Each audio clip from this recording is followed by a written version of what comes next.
예, 시청자 여러분 안녕하십니까?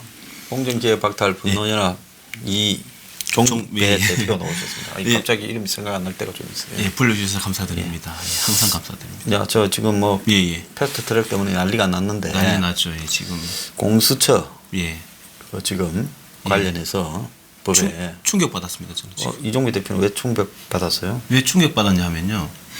뭐 다 떠나서 제가 이제 공수처만 놓고 보면 네. 어떤 이제 수사 어떤 사정기관이 하나 더 생기는 거 아닙니까? 그러면 그 사정기관의 어떤 사회적 역할 아니면 국가를 위한 어떤 역할을 해야 되냐? 저는 권력의 견제 역할을 해야 된다고 보거든요. 네. 그런데 우리나라 대통령제 국가에서 권력의 정점에 있는 사람이 누굽니까? 대통령이죠. 대통령 아닙니까? 그럼 대통령을 견제를 해야 되거든요. 그다음에 역대 대통령들 보면 가족이나 친인척들 비리가 대부분 아니었습니까? 그러면 이러한 그 정점에 있는 권력의 빌부터 가지고 온갖 부정부패와 부정축제를 일삼는 그런 가족이나 측근들을 견제를 해야 되는 거 아닙니까? 그런 역할을 해야 되는 게 공수처의 역할 아닙니까? 그런데 지금 공수처를 보십시오. 첫째. 임명을 누가 합니까 지금? 대통령이. 아니 권력을 견제받아야 될 사람이 자신의 어떤 충견이나 마찬가지인 엄청난 칼의 주인을 칼을 쥐어준다? 그래서 그 공수처에 일반 국민들이 잘 모르는데 예. 수사 대상이 검사, 판사. 예. 검사가 한 2천 몇백 명 되지요. 그렇죠, 예. 판사가 한 3천 몇백 명 되지요. 예. 그다음에 경찰 고위직. 그렇죠. 경찰 고위직. 그래서 그때 한 대상이 7천 몇백 명이라잖아요. 예. 그러니까 검사, 판사, 경찰 고위직을 공수처의 수사 대상으로 해요. 그렇죠. 그래서 뭐 보통 이 법을 공부하는 학생들이 제일 많이 듣는 말이 절대 권력은 절대 부패한다는데 그렇죠. 예. 지금 부산에 김태규라는 부장판사가 예. 이 페이스북에 오늘 글을 올렸어요. 이 지금 녹화하는 날 목요일 날. 예. 이른바 공수처란 기관이 새로 생겨날 모양인데 이 기관은 누가 견제하고 통제하느냐. 그렇죠. 독자적인 수사권에 기소권까지 부여할 모양인데 그 주된 수사 대상이 경찰 고위직, 판사, 검사들인데 이 세 조직은 그러면 그 지금 새로 태어나는 듣도 보도 못하던 신생 조직에 무릎을 꿇어야 되느냐. 그렇죠. 이렇게 말을 하며 절대 권력은 절대 부패한다라는 말이 이런 데 해당되는 거 아니냐. 예. 얼핏 보면 별 생각 없이 지금 만들어져 있는 현 사법제도도 심각한 나름의 이유를 가지고 서로가 견제하도록 그렇죠. 이렇게 망쳐졌는데 그게 자유민주주의의 권력 분립이고 질서인데 이걸 완전히 깨버리는 그렇죠. 그런 조직이다. 대통령에게 절대적인 예. 권력을 주는 지금 공수처가 주는 지금 역할을 하고 있고 네. 심각한 문제가 뭐냐면 그 지금 정부 여당에서 지금 얘기하는 공수처는요 말 그대로 대통령의 충견입니다. 공수처장을 대통령이 임명하지 않습니까? 그 공수처장 어떤 그 수사 어떤 인력들을 다 구성할 것이지 않습니까? 그렇게 하겠죠. 그러면 대통령의 충견이나 다름없는 그런 엄청난 칼을 가진 그 공수처 이제 그 관련자들이 판사, 검사 예를 들어서 저는 이걸 왜 심각하게 보냐면요. 보통 역대 대통령들은 말년되면 그 어떤 그 5년 동안의 불법적인 부분 그리고 어떤 부조리한 부분을 검찰들이 그게 좋게 말하면 어떤 이제 정화적인 측면이 있었고 뭐 나쁘게 말하면 그걸 이제 권력을 붙어서 했는데 어쨌든 그게 다 속된 말 틀렸거든요. 역대 정부 안 틀린 정부가 없었습니다. 그런데 보십시오. 검찰에서 나름 사명감을 가지고 문재인 정부 5년 동안 들여다보니 이런 불법적인 뭐 측근이고 가족이고 이런 불법적인 부분이 있었단 말이죠. 그럼 검찰이 수사해야 되겠다 그러면 문재인 대통령의 충견이나 다름없는 공수처가 가서 너 대통령 수사할 거야? 그러면 너 검사 너 수사할 거야. 이렇게 돼버리면 검사 같은 경우 틀어서 뭔지 안 날 수가 있겠습니까? 예를 들어서 가장 쉬운 게 직권남용 있지 않습니까? 아무거나 붙잡아가지고 너 직권남용이다 그러고 기소해버리면 그만입니다. 그러면 문재인 대통령 말년에 아무리 불법적인 일을 저질러도 수사할 수가 없어요. 이게 급박을 당해가지고. 그래서 지금 그 판사가 김태규 판사가 한 이야기가 오늘날 우리나라 형사제도 시스템이 돌아가는 걸로 봤을 때 별도의 이 모든 것을 관장해서 처벌하는 그런 기관을 만들지 않으면 안 될 정도로 이 공직사회가 망가졌다고는 안 본다. 그런데 공수처 신설이 매우 중요한 문제인데 충분한 논의도 하지 않고 형사사법기관들의 의사도 반영하지 않은 채 이렇게 밀어붙이는데 이 와중에 검찰총장이 용기 있는 말을 했다. 이렇게 그 표현을 했어요. 근데 국민들 이 지금 공수처 설치가 필요하냐 해서 이게 마치 부패 척결 기관이 만들어진 것처럼 이렇게 하는 국민들이 도대체 공수처가 왜 만들어졌고 뭘 하는 기관인가에 대해서 제대로 아는 사람이 하나도 없어 지금도. 그렇죠. 뭘 알지도 못하면서 뭐 부패 척결을 하기 위한 기관이 만들어지는 양 지금 이렇게 국민들이 다 무지하게 그 여론에 답하고 한다니까. 심각합니다. 만약에 지금의 어떤 공수처 안이 통과돼 가지고 문재인 대통령의 그 이제 엄청난 칼을 쥐어주는 수족이 돼 버리면 이제 입법이 아니라 행정부뿐만 아니라 사법부까지 이제 완전히 장악이 돼 가지고 이제 어떤 상권 분립이 무너지는 거죠. 이게 독재나 다를 게 뭐가 있습니까? 그래서 저는 말씀드리겠습니다. 정말 어떤 우리 사회의 어떤 그 정의로운 그런 사회를 위해서 부정부패를 척결을 해야 된다. 그러면 공수처를 야당에게 인사권을 주십시오. 야당에게 지금. 주고 대통령 가족이나 친인척 다 수사할 수 있게 하고 판검사는 빼야 됩니다. 제가 봤을 때. 자, 그래서 판검사를 거기 넣었다라는 거는 아니요. 판검사는 그냥 판검사들을 앞으로 뒤에 그렇죠. 덜미를 지고 조정하겠다. 자기들이 말대로 조정하겠다. 그렇죠. 뭐. 지금 그 이야기밖에 안 되는 건데 예. 그러면 이제 상권 분리고 뭐고 다 끝이 나는 건데 그렇죠. 예. 북한에 다를 게 뭐가 있습니까? 이런 어떤 기관들을 만들면서 마치 뭐 홍콩이나 싱가포르에 염정선이 뭐 이런 기관이 있어서 비슷한 기관처럼 하는데 그거 이 조그마한 도시국가하고 그렇죠. 이거는 전혀 상황이 다른 이야기다. 예. 자, 그래서 문 정권이 하는 일에 대해서 제가 봤을 때는 의도가 없이 순수하게 하는 꼬라지를 보지 못했어요. 맞습니다. 그러면 그런 거를 만들 때 왜 저래 죽으라고 국회의원 의석까지도 저거가 줄어드는 걸 감안하고 저거를 하겠다고 저럴까 하는 부분은 그야말로 앞으로 게시타포 조직 같은 걸 하나 만들어서 그렇죠. 예. 한마디로 전체 국민과 국가 기구들을 다 통제하겠다. 그렇죠. 만약에 딱 그거를 의미하는 것밖에 안 된다는 겁니다. 그 말씀이고 혹시나 이제 시청자분들께서 그러면 검찰총장도 대통령이 임명하지 않냐라고 이제 생각할 수 있지 않습니까? 근데 차이점이 뭐냐면 검찰은 지금까지 쭉 어떤 조직 논리라는 게 있습니다. 검찰만의 자존심도 있고 예를 들어서 이번에 문무일 그 검찰총장 같은 경우 보십시오. 반기 들지 않습니까? 그럼 굉장히 문정권과 예. 가깝죠. 그 부인이 문정권 김정숙 씨의 뭐 고등학교 후배라 가지고 숙명여고.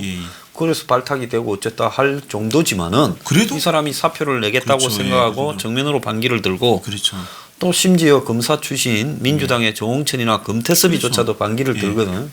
그러니까 그런 부분들이 성격이 다른 거죠. 다른데 공수처는 그렇지 않다는. 공수처는 말 그대로 문재인 대통령에 충성하고 충실한 개 역할을 하는 그런 조직에게 엄청난 수사권과 기소권을 준다는 겁니다. 이건 심각합니다. 이건 공수처 같은 경우에는. 자, 그다음에 이번에 이제 패스트트랙 통과시키는 거 봤지요? 네, 그것도 그 보고 뭘 느꼈어요? 일단 저는 이제 그냥 이제 원론적으로 보면요, 참 우리나라 정치가 아직도 이 꼴이구나라는 이제 크게 보면 그런 생각을 가졌었고, 그리고 두 번째가 뭐냐면 이제 민주당 같은 경우에는 늘 그 협치 저는 문재인 대통령이 초반에 늘 했던 어떤 지금도 귀에 이렇게 맴도는 얘기가 협치라는 말을 맨날 했었거든요. 협치, 민주주의, 소통. 지금 보십시오. 지금 일방적으로 사실상 이제 2중대, 3중대 민주당 2중대, 3중대 데리고 이제 어떤 이제 불법 편법적인 부분을 써가지고 맨날 대화 협치 타력하던 사람들이 일방적으로 밀어붙여버리고, 그 다음에 이해찬 대표 저는 더 황당하게, 이게 어쨌든 이런 식으로 난장판이 돼가지고 통과됐더라도 자기들의 목적을 달성했더라도 굉장히 이거는 국민들한테 미안해해야 되고 죄송해야 되거든요. 근데 피자를 돌렸다 그러더라고요. 자축을 하고 피자를 돌렸다 그러더라고요. 이런 전부 다 뭐 하는 사람이에요, 제가. 어쨌든 자기 목적을 달성했더라도 이런 난장판이 됐으면 거기에 대해서 집권 여당으로서 자숙을 하고 국민들한테 사과를 하고 어쨌든 추한 모습 보여서 사과를 하고 했는데 피자를 돌렸다 그러고 자기들끼리 자축을 했답니다. 자, 참 상식이나 예. 그럼 사람다움을 기대할 수 없는 사람들이 너무 많아요. 네. 자, 요즘도 대리운전 열심히 하십니까? 예, 뭐 예. 오늘도 하고 왔고. 요즘 하면서 뭐 좀 이렇게 느낀 게 뭐가 예, 좀 그래서 저는 이제 그 뭐냐 이제 손님들 타시면 이렇게 이제 대화를 이제 이렇게 이제 그 하시려는 분이 있으면 제가 이런저런 얘기도 하고 또 이제 제가 궁금한 것도 물어보고 하는데 네. 최근에 제가 이제 꼭 방송 나가면 한번 말씀드리고 싶었던 부분이 어떤 게 있었냐면 제가 그때 이제 일요일인가 그랬을 건데 그 용인에 마성 낚시터라는 곳이 있더라고요. 맛은 예. 네. 있는데 근데 그게 이제 한 5만 원 정도 하더라고요. 그게 이제 운임 요금이. 그래서 막 고민을 했었죠. 근데 낚시터 이러니까 외딴 곳일 것 같아요. 왜냐면 외딴 곳에 가면 탈출하기가 어렵거든요. 근데 이제 단가는 세고 하니까 어떻게 해야 되나 하다가 그 이제 대리운전이 굉장히 어떤 노하우가 필요한 게 순간적으로 판단해야 된다. 아니면 딴 사람이 낚아채 가기 때문에. 그래 하다가 에이 모르겠다고 갔었는데 그래 갔다가 한참 이제 거기 이제 모시다 드리고 한참 그 허허벌판이더라고요. 막 주변. 그렇죠. 한참 걸어 나오다가 이제 저기 이제 동백 용인의 동백이라는 곳에 이제 손님 계시길래 제가 한 20분 걸린다 그러니까 그래도 오라고 하시더라고요. 그래 가가지고 만났는데 제 또래 같더라고요. 제 또래인데 먼저 저보고 이제 말을 거시더라고요. 투잡이시냐 그러니까 아 투잡이다 그러면서 자기도 투잡을 한다 그러더라고요. 그래 말씀하신 거 들어보니까 어떤 식당을 하시는 것 같더라고요. 제 또래인데 식당을 하시는데 그래 그분도 본인도 투잡을 한대요. 그래 왜 투잡을 하냐면 요즘은 투잡을 안 하면 가게 운영이 어렵다 그러더라고요. 그래 그런 얘기를 하시길래 제가 이것저것 물어봤죠. 그래 최저임금 때문에 힘드시지 않냐 그렇게 말씀드렸더니만 최저임금도 최저임금인데 주유수당이 더 문제다 그러시더라고요. 주유수당. 예. 예. 말 그대로 이제 5일을 일하면 하루치. 하루치를 더 줘야 되는 거죠. 근데 일도 안 시키고 더 준다는 게 그 열악한 영세업자들 입장에서는 이건 미치는 겁니다. 일도 안 시키고 일 시켰는데 조금 더 주는 거나 안 시켰는데 하루치를 주는 거나 이거는 차원이 다르다 그러더라고요. 그래가지고 요즘 어떤 이제 저는 아직 이제 지원을 안 되고 있으니까 잘 모르는데 이제 그분이 말씀하시기를 그게 이제 법이 어떻게 되어 있냐면 일주일 중에 15시간이 넘어가면 일주일 근무 시간이 15시간이 넘어가면 이제 주휴수당을 주게 돼 있거든요. 그래서 이걸 피하려고 어떻게 하느냐. 딱 14시간만 쓰는 겁니다. 쪼개가지고 하루에 4시간씩. 그러니까 한 3일만 쓰고. 그렇게 쓴다 그러더라고요. 그것도 이제 제일 피크 시간에 쓰고 하니까 그만큼 이제 일자리가 줄어드는 거죠. 네. 일자리도 줄어들고 이제 그 다음에 이제 또 어떤 양질 일자리 예를 들어서 한 4시간 하면 얼마 벌겠습니까 그게. 그렇죠. 그러니까 이제 아르바이트 하는 우리 학생들 입장에서는 그런 알바 중에서도 어떤 이제 양질 일자리도 없어지고 해가지고 굉장히 이제 그 뭐냐 지금 그 우리 청년들도 어렵고 이제 자영업자도 어렵다 그러더라고요. 그래서 제가 이제 좀 조사를 해보니까 지금 사실상 그 최저임금이랑 주휴수당이 합치면 사실상 최저시급이 1030원이랍니다. 1030원. 예, 1030원. 주휴수당까지 그렇겠죠. 합치면. 그러니까 어떻게 자영업자들이 버틸 것이며 또 여기서도 이제 비판을 할 수밖에 없는 부분이 자기들이 그럼 실패했으면 지금 1, 4분기 경제 성장률이 지금 마이너스 하지 않았습니까? 이제 수출이 안 되고 생산성이 이제 낮아지고 실업률 증가하고 하니까. 그러면 자기들이 빨리 그 어떤 정책 기조에 대해서 잘못을 시인하고 반성하고 그러면 더 나은 이제 국민들한테 더 이제 나은 환경을 조성할 수 있도록 뭔가 경제 정책에 변화가 있어야 되는데 아무런 변화가 없지 않습니까? 저는 그 변화가 없는 이유가 자기 신들의 잘못을 인정을 안 하는 자신들은 뭔가 특별하고 어떤 선민 의식에 따른 그런 어떤 이제 그 태도가 아닌가 생각을 해가지고 이게 나라가 쉽죠 지금 굴러가는 게 지금. 참 최저임금 이거 직접 돈을 주는 사람 아니고는 이런 말들을 알 수 없다고 지금 보고 있습니다. 자, 그 윤석열 지금 중앙지검장을 뭐 대충 다 알고 있으니까 이야기합시다. 김상진 씨가 집 앞에서 지금 유튜브를 한 모양이에요. 이분 잘 아시죠? 예. 이분. 그래서 자기들이 또 살해 협박을 당했다면서 검찰이 이제 수사에 착수했고 그러니까 유튜버가 이제 이 영상을 삭제했다는 거예요. 삭제했답니다. 유튜버가요. 자, 자, 그러면서 이제 또 유튜버의 컨텐츠에 대한 일제히 공격들이 또 이렇게 진행되고 있어요. 예. 선동, 가짜, 또 무슨 선정적인, 그래서 표현의 자유를 존중해야 되지만은 이 범죄에 해당되는 발언을 하거나 뭐 페이크 뉴스를 하거나 이럴 때는 예. 그냥 용서해서는 안 된다.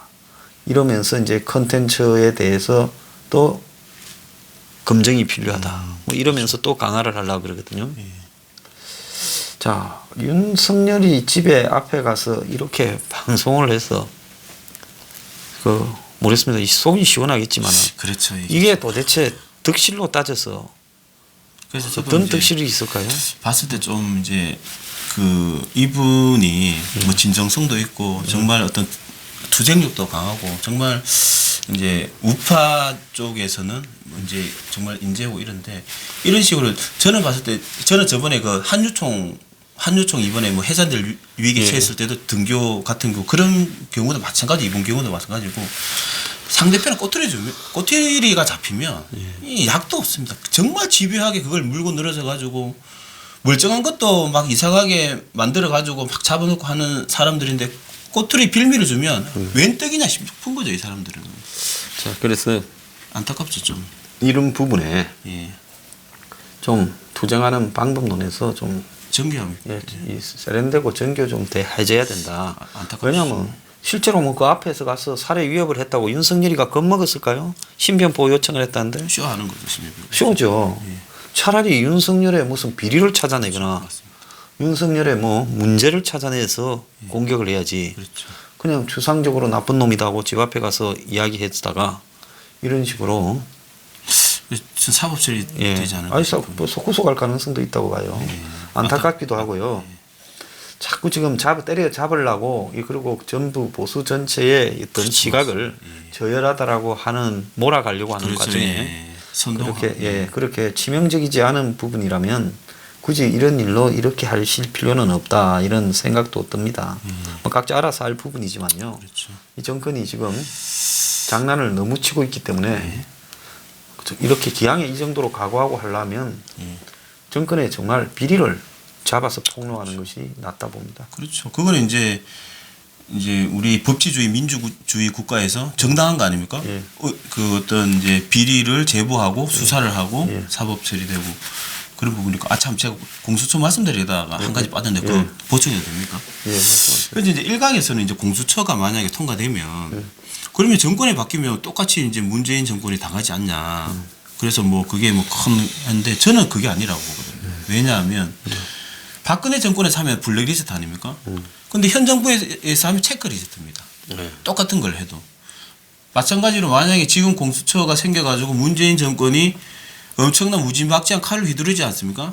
그러면 국민들은 적폐청산하고 있다, 정의로운 사회에 만들고 있다, 엄청난 박수를 칠 겁니다. 그런데 정권이 바뀌어가지고 보수 정권에서 공수처를 활용한다, 독재의 시작이다, 온갖 인권 단체, 시민 단체 들고 일어나고 언론에서 막 그리고 보수가요. 예. 그게 잘못된 거라고 생각했으면 집권할 때 공수처 없애겠다고 공약하고 그렇죠. 그래야 돼요. 없애야지요.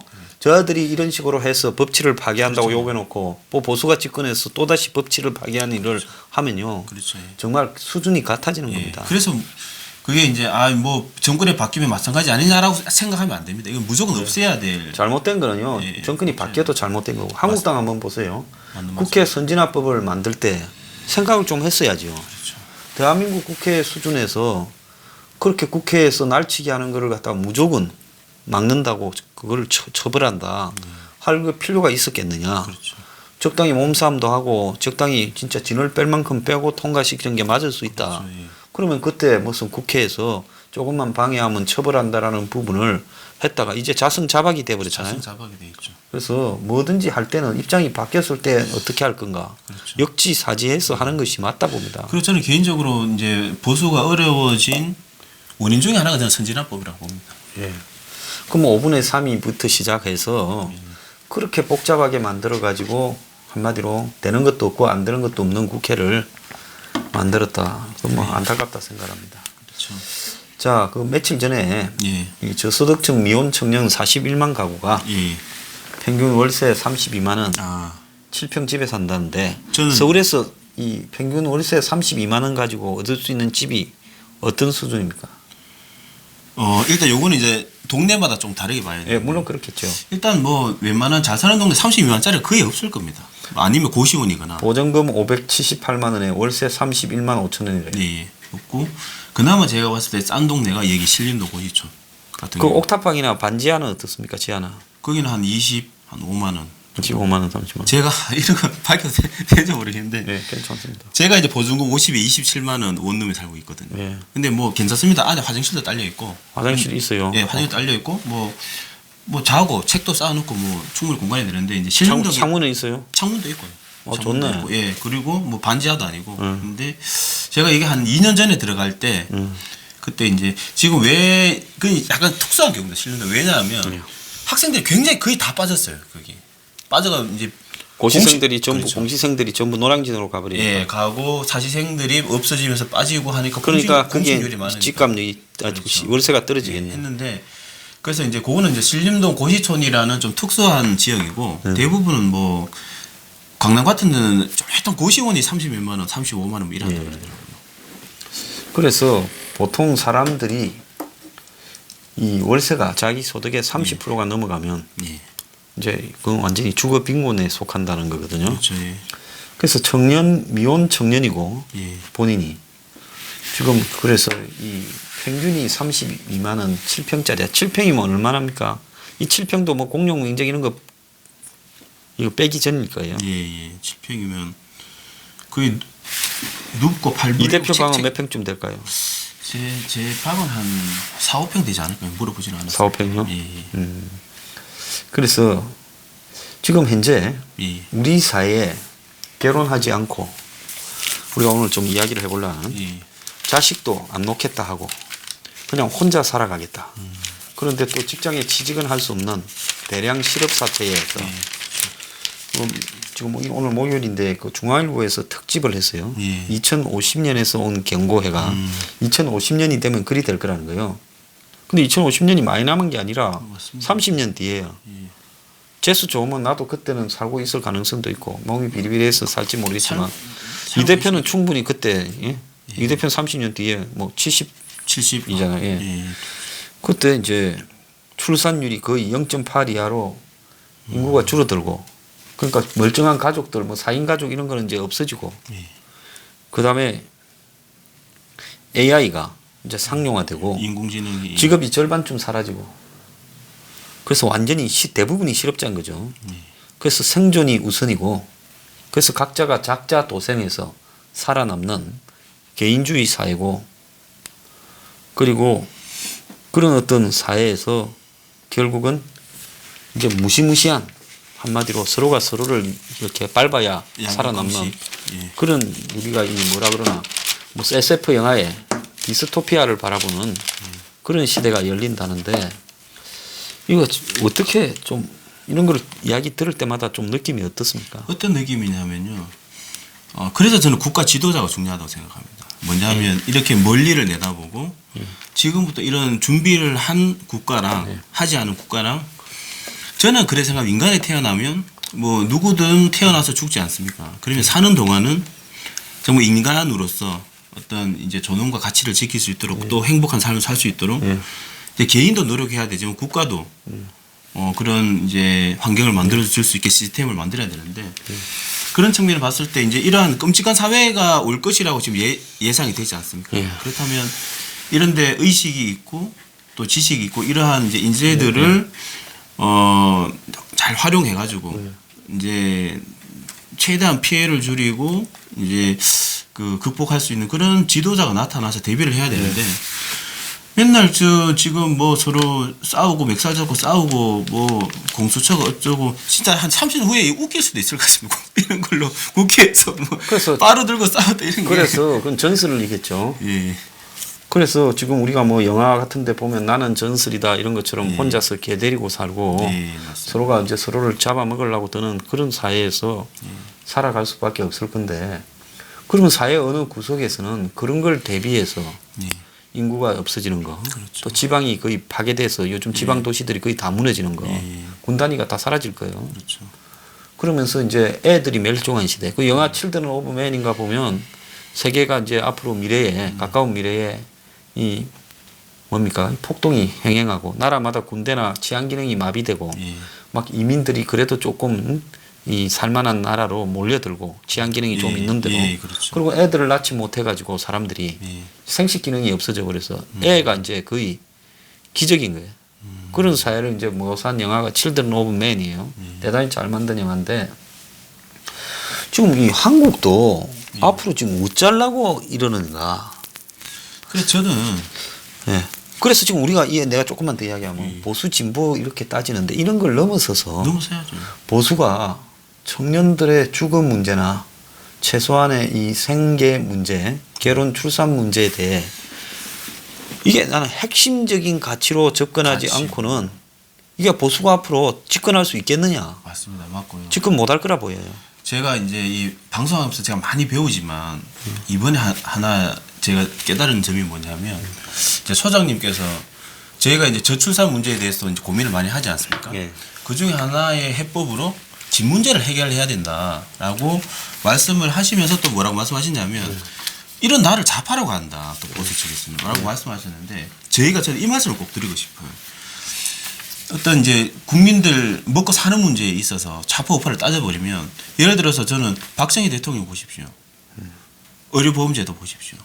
만약에 그 당시에 다 뺏어가지고 똑같이 나눈다? 이게 사회주의 사상이고 공산주의지 이게 무슨 어떤 이제 보수냐 우파 정책이냐라고 반대를 해가지고 못했다면 지금 병원 한번 수술 한번 하는데 진짜 뭘 팔고 이래야 될 겁니다. 예. 그런데 그때 박정희 대통령 오로지 우리 국민들이 행복하게 살 수 있도록 어떤 이제 복지의 부분도 투자를 해야 된다고 해가지고 지금 의료보험제도 보십시오. 박정희 대통령께서 만든 의료보험제도 세계적으로 가장 우수한 제도입니다. 지금. 예, 그렇죠. 저는 그런 측면에서 죽어도 바라봐야 된다는 거. 이게 좌파다 우파다라고 따지고 뭐 이렇게 할 게 아니라 이게 저출산의 국가적 재앙 아닙니까? 그럼 저출산을 해결하기 위해서 뭘 우리가 해결을 해야 되나? 그러면 저는 이제 교육 시민단체하고 있으니까 어떤 교육비 문제. 그다음에 또 이제 소장님께서 계속 말씀하시는 주거 문제. 주거 문제도 저희가 정말 진지하게 고민해가지고 우리 신혼부부라든지 아니면 1인 가구라든지 정말 대한민국에서는 직법성 없이 살 수 있다. 이게 그냥 무상으로 다 나눠주자 이런 차원의 문제가 아니라 어떤 형태가 됐든 어떤 주거에 부담이 없는 그런 사회가 조성되도록 저희가 진지하게 고민해야지. 여기에 이런 얘기 한다고 무슨 좌파다 뭐 이렇게 해가지고 어떤 담론을 어떻게 이제 덮어버리고 이제 어떤 그 연구를 못하게 되면 결국은 이제 우리 30년 후에 재앙이 닥치는 거잖아요. 제가 그 5년 뒤에 요 뒤에 있지만은 개혁 보수의 5년 전에 네. 개혁 보수의 미래라고 책을 써서 거기에 주거 문제나 예, 그렇죠. 사교육비 문제 이런 거를 언급을 했어요. 예. 나보고 뭐 대안 없이 비판만 한다는데 저 책 안에 저 책 굉장히 두꺼운데 다 담았어요. 예. 그런데 문제는 뭔가 하면 예. 지금 할 일 없는 특정 정치인의 빠돌이 그다음에 진영 논리 이런 데 매몰돼 가지고요. 젊은 사람은 젊은 사람대로 늙은 사람은 늙은 사람대로 우리 사무실에 전화가 와가 너 좌우 어느 쪽이냐 선택 분명히 하라고 나한테 공갈을 협박하는 놈들도 있어요. 놈이라고 해요. 그래서 진짜 무의미한 한마디로 저거가 권력에 그렇게 말을 하는 사람 중에 권력에 찌끄레기라도 하나 얻어먹거나 황교안이를 만나서 한번 밥이라도 먹었겠어요? 그런데 왜 그런데 몰두하면서 진짜 우리 사회가 멸종되어 가고 그다음에 이 사회 자체가 엄청난 양극화와 대량 실업 사회로 가고 젊은 사람들의 의미 있는 상당수가 네. 결혼도 못하고 자식도 못하고 혼자 살아가고 불행하죠. 자 이런 사회가 열리고 있는데 왜 이런 데 대해서는 고민을 하지 않고 저렇게 정치인의 앞잡이가 되는 데만 고민할까요? 그렇죠. 그래서 그게 저는 왜 그러냐 하면요. 이제 국민들도 국민이고 또 양편 이제 양쪽에 있는 국민도 국민이고 정치인들이 일단 자기는 등 따시고 배부르지 않습니까? 정치인들이. 장층도 다 상류층이죠. 예. 그리고 자기 자식도 보니까 지금 시스템적으로 자기 자식도 이제 대대손손 등 따시고 배부르게 지금 점점 시스템을 만들고 있거든요. 그러니까 나머지 사람들이 고통받고 힘들고 이 부분에 대해서 제대로 알지도 못하고 이제 표되면 아는 척이는 하겠죠. 제대로 알지도 못하고 바꿀 의지도 없죠. 왜냐? 자기가 아무런 문제도 없고 편하고 호의호식하고 있는데 왜 자기의 기득권을 포기하고. 그렇죠. 왜? 왜냐하면 주거를 공급하자 하면 집값, 지가 가지고 있는 여러 개 집값이나 땅값이 내려가잖아요. 그렇죠. 예. 그래서 국회의원도 대부분 다 주택이거나 다 부동산 소유고. 네. 그다음에 한국 사회에 이 지금 고위 공무원, 그렇죠. 그다음에 무슨 뭐 대통령이나 무슨 좌우간 상류층을 점하는 사람은 전부 부동산으로 그렇죠. 다 부자 된 사람인데 예. 그 사람이 이런 국가적 주거 공급을 이야기하자면 기존에 침묵하죠. 예를 들어서 이 집값을 희소제로 만들어서 예. 가격을 올려받아서 부당 이익을 취하던 그런 부분이 무너지기 때문에 그렇죠. 그래서 동의를 안 해서 뻔히 보이는 대안을 마련할 수 없다는 거예요. 그래서 10년 동안에 저출산으로 이 찔끔찔끔 여기저기에 온갖 명목으로 150조를 썼다는데 신용 말이죠. 신용. 150조를 가지고 주거만 공급해봐요. 출산율이 지금보다 서너 배 올라가지. 올라가죠. 예. 무슨 강원도에서는 애 낳을 때마다 한 달에 얼마씩 몇십만 원씩 주고 뭐 어쩌고 한다는데 그럴 필요 아무것도 없고요. 주거만 제공하고 예? 저렴한 가격에 그리고 그 길을 갖다가 벌어서 갚도록 하고 그렇죠. 그러면 되는 거 아니겠어요? 그렇죠. 그리고 또 이제 자본주의를 부정하는 게 아니라 이제 최대한 어떤 이제 사유 재산을 존중하면서도 그런 저는 해법이 있을 수 아니 있다고 자본주의는 보거든요. 예. 경제가 성장하는 시절에 만들어진 이론이기 때문에 예. 이 자본주의에도 엄청난 허점과 모순이 있어서 부작용이 있죠. 예. 보완해 가야 되는 것이 맞습니다. 자본주의지. 예. 자본주의가 처음에 만들어져서 아무도 노타치 하라. 그냥 돈이 돈 넣고 돈 먹기다. 이런 식으로 이야기를 해서는 안 되는 거죠. 부작용도 예, 뭐 양극화라든지 부작용도 있고 하는데 그래서 저는 딴 것보다 이 주거 문제는 정말 저희가 계속 진짜 끊임없이 고민을 하고 그래 또 이런 사람이 있어요. 뭐 인구가 줄어들면 뭐 주거가 이제 집도 남아들 것이다. 아니 그러면 주택 문제를 해결하기 위해서 그러면 인구 줄어들도록 기다려야 된다는 겁니까? 뭐 이게 말이 합해서 안 맞죠. 일본에 보면 지금 인구가 줄어들고 빈집이 무슨 뭐 예. 얼마도 900만 채? 뭐 그런데도 일본의 집값이 별로 떨어지는 경향은 안 보이고 있어요. 왜냐하면 그게 어떤 재산 증식의 도구기 때문에 쉽게 안 떨어집니다. 이제 집값 같은 경우. 그리고 떨어지더라도 또 일정한 지역에서는 여전히 비싼 가격을 유지하기 위해서 온갖 수를 쓸 거예요. 예. 그래서 저는 의료보험 세계적으로 우수한 박정희 대통령께서 만든 의료보험처럼 근데 주택 문제도 정말 누가 이제 잘 설계를 해가지고 대한민국에서만큼은 누가 잘 설계한 사람 없고요. 예. 아쉬운 사람이 이거 우물 파야지. 봐야 됩니다. 누구를 위해서 누가 잘 설계한 사람은 저는 없다고 봅니다. 그거 설계할 만한 능력을 가진 사람은 절대 설계 안 하죠. 우리가 생실은 냉정하게 보고요. 예. 지금 결혼하지 못하고 혼자 살아가는 남자들이요. 당을 만들어야 된다 저는 보고 있습니다. 예? 예. 노총각 당이든 예? 그래서 당을 만들어 가지고 그 국가가 주거 공급을 하라고 요구를 해야 되는 거예요. 공급을 하라 했지 공짜로 달라고 말한 거 아니니까 또 그 말 듣고 시비 들지 말기 바랍니다. 예, 내가 요즘 시비 콤플렉스에 걸려 있어요. 예. 자 오늘 1부 마치겠습니다. 아, 예. 감사합니다. 예, 주말 편하게 감사합니다. 보내십시오.